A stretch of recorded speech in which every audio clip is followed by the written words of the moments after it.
Conferencias bíblicas. Guillermo McBride, Los dos caminos y los dos destinos. Es importante que tenga su Biblia a mano para corroborar que todo lo que aquí se predica es la palabra de Dios. Día 19. El juicio del gran trono blanco.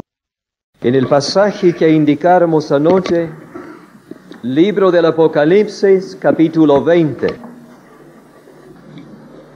Último libro de la Biblia, libro del Apocalipsis, en el capítulo 20 y en el versículo 11. Y vi un gran trono blanco, y al que estaba sentado en él, de delante del cual huyeron la tierra y el cielo, y ningún lugar se encontró para ellos. Y vi a los muertos grandes y pequeños de pie ante Dios, y los libros fueron abiertos, y otro libro fue abierto, el cual es el libro de la vida, y fueron juzgados los muertos por las cosas que estaban escritas en los libros, según sus obras. Y el mar entregó los muertos que había en él, y la muerte y el Hades entregaron los muertos que había en ellos, y fueron juzgados cada uno según sus obras. Y la muerte y el Hades fueron lanzados al lago de fuego. Esta es la muerte segunda. Y el que no se halló inscrito en el libro de la vida fue lanzado al lago de fuego. El juicio del gran trono blanco.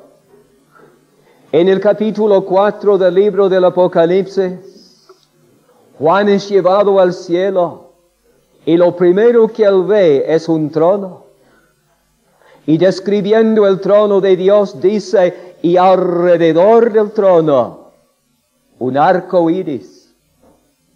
Un arco iris completo y hermoso, recordando la promesa de Dios del libro primero de la Biblia, de su clemencia y su misericordia.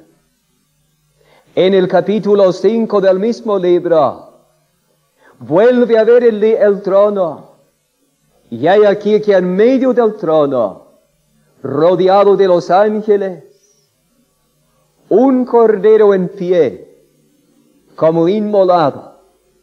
La misma persona que Juan había visto 60 o más años antes en una cruz de vergüenza, vivo en medio del trono, y delante de él, delante del trono se postran los redimidos, los pecadores que un día abandonaron la senda ancha y confiaron en él, y en el cielo están delante del trono, cantando alabanzas.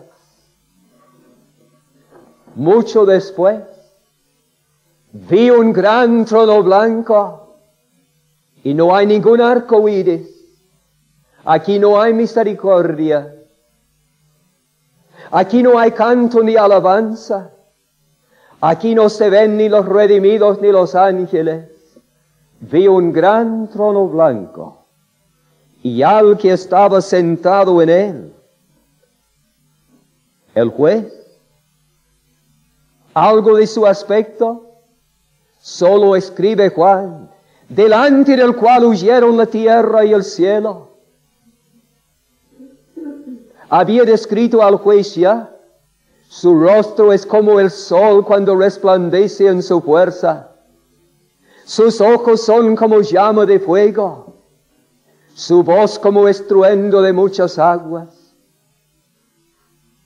Ha llegado el momento, querido amigo, si tú continúas en el camino ancho, camino que llegará para ti, y tú verás lo que Juan vio en visión. Y para ti no será visión. Tú verás el gran trono blanco y al que estará sentado en él. El hombre ha estado acostumbrado siempre a mirar desde la tierra hacia el cielo y contemplar muchas veces la luna tan hermosa. Pero qué diferente resultó para el hombre cuando pudo llegar a la luna y de allá mirar hacia la tierra. ¿Cómo le impactó aquella visión? Mirar hacia atrás y ver suspendido en el espacio el globo terráqueo en que había nacido y vivido. Y mirando se ha preguntado, ¿seré capaz de volver? Y hemos mirado fotografías y hemos visto cómo es la tierra en que nosotros vivimos. ¿Cómo será, amigos, cuando los cielos y la tierra huyan de delante del Señor y en todo el espacio se vea una sola cosa? Un gran trono blanco. Habrá llegado el momento para que el juez tome su lugar. Y los cielos y la tierra huirán de su presencia, preparándose así, por así decirlo, aquella inmensa cancha en donde los pecadores habrán de presentarse delante de su Creador. El apóstol Pedro también nos habla del mismo momento y dice: los cielos pasarán con grande estruendo, y los alimentos ardiendo serán deshechos, y la tierra y las obras que en ellas hay serán quemadas. El hombre científico, aunque sea incrédulo en cuanto a la salvación, no pone en duda lo que Pedro dice. La tierra y los cielos, como el mismo apóstol dice más arriba, están reservados, guardados para el fuego en el día del juicio y de la perdición de los hombres impíos. Llegará el momento. Cuando Jesús estuvo acá, Él dijo: los cielos y la tierra pasarán, pero mi palabra no pasará. La tierra nos parece tan estable, los cielos también pasarán. Y lo único que quedará, firme y inamovible, es lo que Dios te ofrece para que tú pongas tu fe en ella. La palabra de Dios, la palabra que te dice: de tal manera amó Dios al mundo que ha dado a su Hijo unigénito, para que todo aquel que en Él cree no se pierda, mas tenga vida eterna. Esta palabra permanecerá. Y Juan está mirando, ve el trono, ve al juez, y luego aparecen los presos. ¿Quiénes son? 4 veces encontramos los nombres de los que serán juzgados. Los muertos, los muertos, los muertos, los muertos. Gran novedad, van a decir algunos. Siempre nos han enseñado que todos los muertos tendrán que comparecer ante Dios. Si os han dicho aquello, os han engañado. Pero usted lo ha leído. No lo he leído. No todos los muertos. Ya hemos visto en estas reuniones que el Señor viene pronto y los muertos en Cristo resucitarán primero en la resurrección de vida. Y hemos leído que los otros muertos, los que mueren en sus pecados, no volverán a vivir sino 1000 años más tarde, cuando serán resucitados en la resurrección de condenación. No todo ser humano comparecerá ante el gran trono blanco, solamente aquellas personas que Dios llama los muertos. ¿Un misterio? En absoluto. El ser humano por naturaleza es un muerto. Vosotros, dice Pablo a los ya salvados, vosotros en otro tiempo estabais muertos, muertos en delitos y pecados. Y yo durante años fui un muerto para Dios, alejado de Él, separado de la vida suya, muerto en mis delitos y pecados. Pero me alcanzó la palabra de Cristo, la palabra donde Él dice: Juan capítulo 5, verso 24. El que oye mi palabra y cree al que me envió, tiene vida, vida eterna, y no vendrá a condenación, mas ha pasado de muerte a vida. Y siendo un muerto espiritual, pasé de muerte a vida, y a Dios gracias no me encuentro entre los muertos, ni jamás Dios me hallará entre ellos. Los muertos son aquellos que, estando muertos en sus pecados, nunca aceptan la vida eterna que es el don de Dios. Viven en sus pecados y mueren en sus pecados y descienden a los tormentos en sus pecados y serán resucitados aún en sus pecados. Estos son los muertos. Vosotros que habéis asistido noche a noche ya sabéis, los salvados por Cristo serán resucitados antes del milenio. Irán al cielo, descenderán con Cristo para reinar con Él por 1000 años. Estos son las personas que tienen vida, vida eterna. Y después de haber reinado con Cristo por 1000 años, no van a comparecer ante el juez. Qué absurdo tan grande resulta pensar semejante cosa. Los muertos, ¿de dónde van a salir? Qué clara es la palabra. El mar entregó los muertos que había en él, y la muerte, la sepultura, y lugar aparte, el Hades, entregaron los muertos que había en ellos. Mientras Juan está mirando, él ve lo que ha de suceder pronto, y dice: el mar, las aguas, y la muerte, la sepultura, entregarán los muertos que hay en ellos. Y el Hades o el Seol, el lugar de tormentos, entregará los muertos que hay en él. ¿Cómo lo va a hacer Dios? Eso lo sabe Él. Pero de hacerlo, lo hará. Resucitando de las aguas y de la tierra los cuerpos, resucitando del lugar de tormento las almas, para que cada ser humano, tal como vivió y pecó, espíritu, alma y cuerpo, comparezca ante el juez para dar cuenta de sus pecados. Entiéndanlo todos, no será un examen por los jurados, no será examen, será el momento de recibir cada uno la condena final. El lugar donde Dios examina a los seres humanos es aquí. Ya hizo el examen. Y su veredicto es: todos están bajo pecado. Todos se desviaron. Todos pecaron y están destituidos de la gloria de Dios. Y hablando en forma singular, personal, dice: no hay justo ni aun uno. No hay quien haga lo bueno, no hay ni siquiera uno. La condición de todos sin excepción.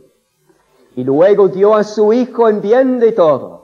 Y Cristo proveyó salvación para todos. Y el que creyere tendrá vida eterna. Y el que no creyere será condenado. Aquí es donde el ser humano, por su actitud para con la palabra y el Hijo de Dios, determina la suerte eternal de su alma, no después. Saldrán los presos de la tumba y del mar y del infierno, y luego Dios abrirá los libros, las evidencias. El juez a nadie le va a hacer pregunta alguna. No será necesario preguntar si hay evidencia en favor o en contra. Escúchame, amigo, tú que estás en el camino ancho, tu biografía está ya escrita. Dios tiene la historia completa de tu vida, del comienzo hasta la fecha. No falta ningún detalle.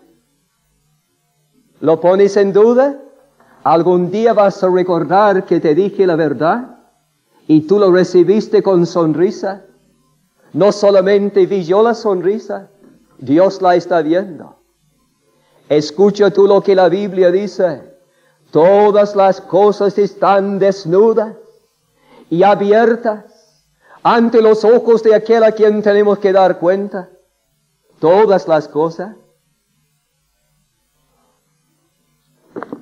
Antes, cuando el hombre era un poquito menos inteligente de lo que muestra ser hoy, la gente se reía de la idea de que en el cielo Dios pudiera tener libros, evidencia, historia de los pecados.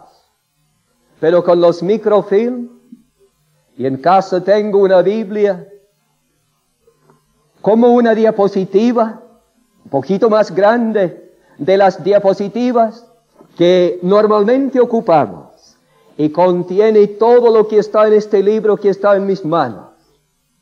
Vale decir, tiene todo lo que está en una Biblia de aproximadamente 1200 páginas. No falta nada.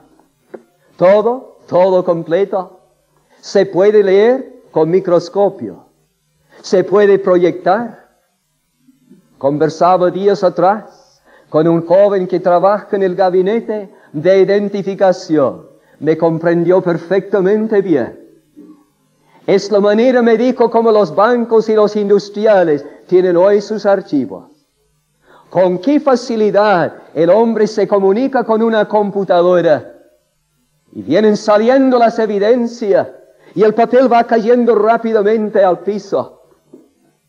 Tantos datos archivados. Y no cuesta nada retirarlos de la máquina.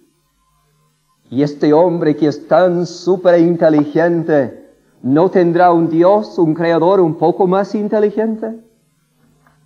Antaño escribió uno de los escritores de la Biblia: el avisado ve el mal, el juicio, el juez, la evidencia.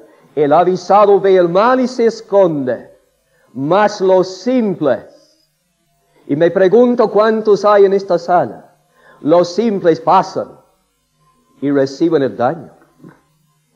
Dios tiene la historia completa de tu vida, desde el primer pecado hasta el más reciente, incluyendo los pecados que según tu criterio son grandes y los pecados que según tu criterio son insignificantes. Todos saldrán a la luz. Y qué espanto y qué vergüenza tú vas a sentir cuando veas nuevamente aquellos pecados. Pecados cometidos bajo el manto oscuro de la noche. Pecados que tu esposa o tu esposo nada sabe de ellos. Pecados que has ocultado a los ojos de tus hijos o de tus padres. Y ahí están. Hay máquinas fotográficas que pueden captar los sucesos que a veces tienen lugar con una rapidez pasmosa. El intento contra la vida del presidente Reagan y otros personajes. Todo esto lo han filmado y después lo han reproducido a paso lento, deteniendo las imágenes a veces. Y cuando Dios haga esto contigo, y esos pecados que tú cometiste, rápidamente, vencido por alguna pasión, cuando tú vuelvas a ver aquellos actos, y la máquina se detenga, qué horror vas a sentir. Y hay máquinas también que se emplean, que van sacando con mucha lentitud las imágenes, con intervalos de horas o de días, y después al reproducir las imágenes, van pasando delante de nuestra vista con mucha rapidez. Oh, queridos amigos, ese pecado que comenzó en la juventud y lentamente ha venido desarrollándose en tu vida, dominándote, arruinándote. Cuando tú vuelvas a verlo, va a ser demasiado tarde para pedir clemencia, porque no será día de salvación, será el día de juicio. Además de aquel libro que contiene toda la vida tuya, hay otro libro. Los libros serán abiertos Y podríamos saber cuál será el otro libro. Este mismo, la palabra de Dios. Cuando pasen los cielos y la tierra, permanecerá la palabra mía, dice Cristo. ¿Y la Biblia servirá para condenar al pecador? Ciertamente que sí. La Biblia hoy sirve para la salvación del pecador.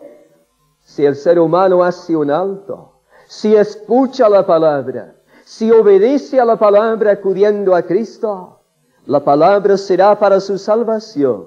Y si no, en Juan 12, verso 48, escuchamos la voz de Cristo. ¿Y qué dice? El que me rechaza y no recibe mis palabras, tiene quien le juzgue. La palabra que yo he hablado, ella le juzgará en el día final. ¿De qué manera dices tú? Oh amigo, detente, seriamente. ¿Alguna vez te han contado de la invitación de Jesús? Venid a mí todos los que estáis trabajados y cargados, y yo os haré descansar. No es primera vez que escuchas la palabra, ¿cierto?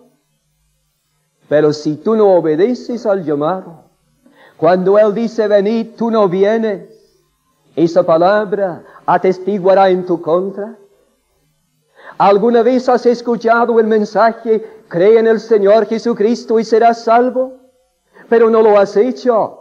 Otro texto bíblico, y será cual testigo en tu contra. ¿Alguna vez escuchaste la voz de Cristo? Yo soy la puerta. El que por mí entrare será salvo. Sí que lo has escuchado y no has hecho caso. Otra palabra de Cristo. Oh, cuánta evidencia no hay en su contra. Y luego dice la Escritura que los muertos serán juzgados, cada uno según sus obras. Y el ser humano, hablo con claridad, es porfiado.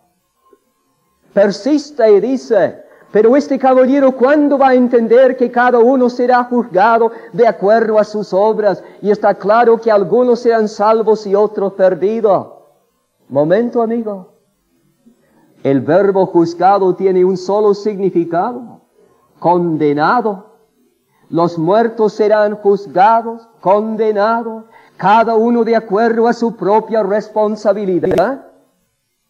Dios dice, Él no culpará al Hijo por los pecados del Padre, y los padres no serán culpables o responsables de los pecados de los hijos. Tú eres pecador y tú eres responsable de tus hechos. Y no podrás en aquel día decir, pero Señor, es que el diablo fue muy fuerte, o los amigos me indujeron a pecar, o yo vi un mal ejemplo entre los creyentes. No. Tú eres responsable. Tú tienes que arrepentirte. Tú necesitas acudir a Cristo. Y de acuerdo a tus pecados, y conforme a tu responsabilidad, tú serás juzgado en aquel día. Juzgado, condenado. Pero hemos leído de otro libro, y otro libro fue abierto, dice Juan, el cual es el libro de la vida. Y más abajo dice, y el que no se halló inscrito en el libro de la vida, fue lanzado al lago de fuego. Otro libro será abierto, el libro de la vida. ¿Quiénes están siendo condenados acá? Los muertos. ¿De quiénes son los libros que están en el libro de la vida? No los nombres de los muertos, los nombres de aquellos que pasaron de muerte a vida, los nombres de aquellos que nacieron de nuevo por la fe en Cristo. De ellos son los nombres que están inscritos allí. Un amigo pidió certificado de antecedentes hace algún tiempo. Y primero dijeron, no podemos darle el certificado porque no encontramos su ficha en ninguna parte. Hemos buscado en los registros y no hay datos. Como que nunca habían recibido las impresiones de sus dedos, ni los datos de sus nombres, apellidos, fecha de nacimiento, ni nada. No lo encontramos.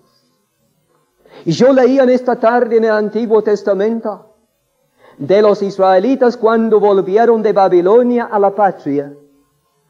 Y algunos de los sacerdotes, acerca de ellos dice, estos buscaron su registro de genealogías y no se halló y fueron excluidos del sacerdocio.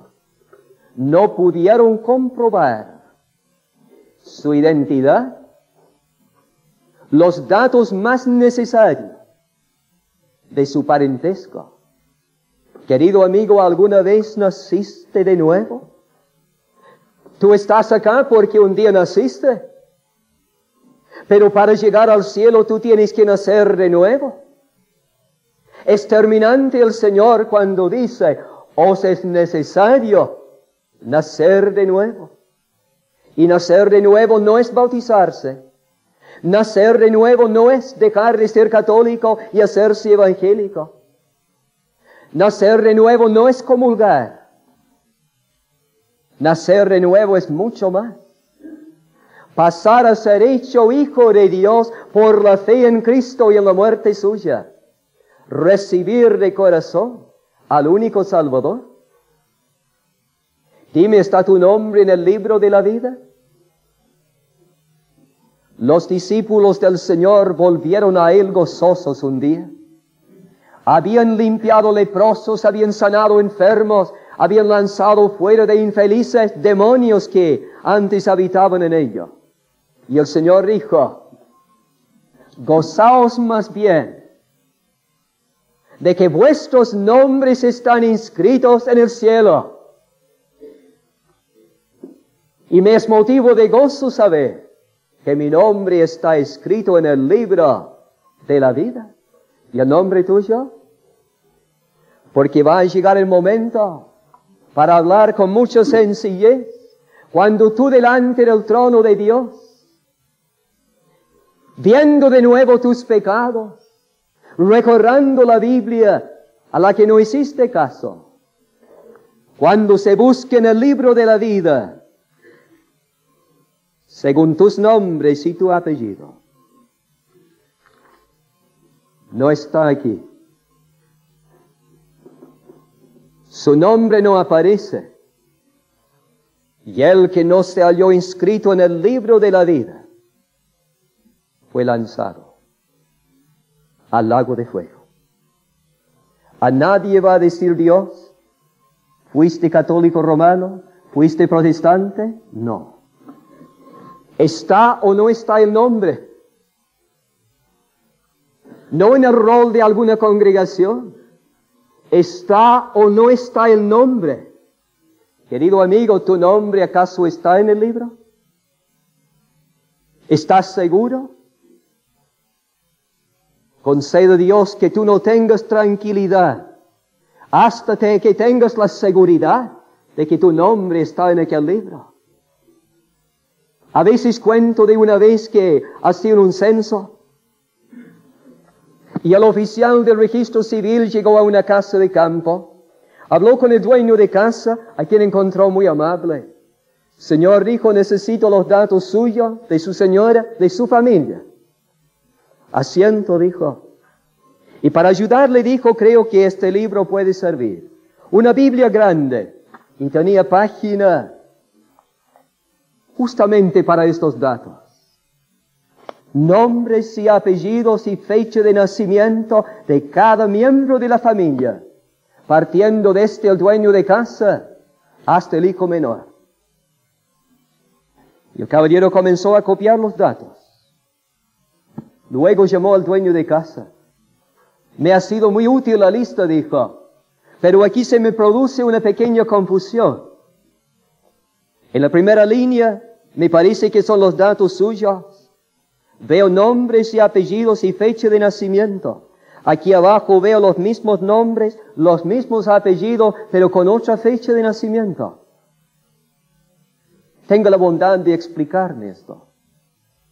A propósito, el dueño de casa le había facilitado la Biblia. Soy yo, dijo, tanto en la segunda vez como la primera.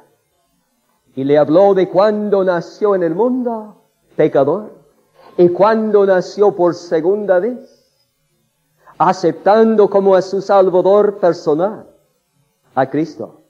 Las personas que nazcan dos veces jamás llegarán a la muerte segunda. Las personas que nazcan una sola vez habrán de morir dos veces. Morir acá en la tierra y después llegar a la muerte segunda, que es el lago de fuego. Quiero que vosotros penséis conmigo en una muy sencilla ilustración. Pensemos esto, amigo, que hoy por la noche tú murieras.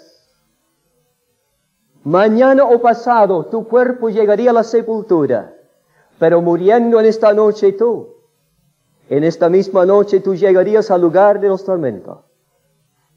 Supongamos que mañana el Señor, cumpliendo su promesa, viniera a buscar a los suyos para llevarlos al cielo, descendiendo posteriormente con ellos para reinar en el mundo por 1000 años. Tu cuerpo permanecería en la tumba por 1000 años. Y tú conscientemente en los tormentos por 1000 años. Y solo después de 1000 largos años serías tú resucitado y finalmente trasladado al lago de fuego. 1000 años. Faltan varios años para que Chile celebre 200 años de independencia.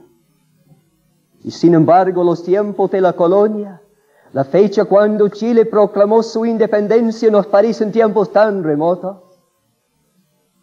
Aún no han pasado 500 años desde aquella fecha cuando Cristóbal Colón hiciera el gran descubrimiento de llegar cerca de las costas de América.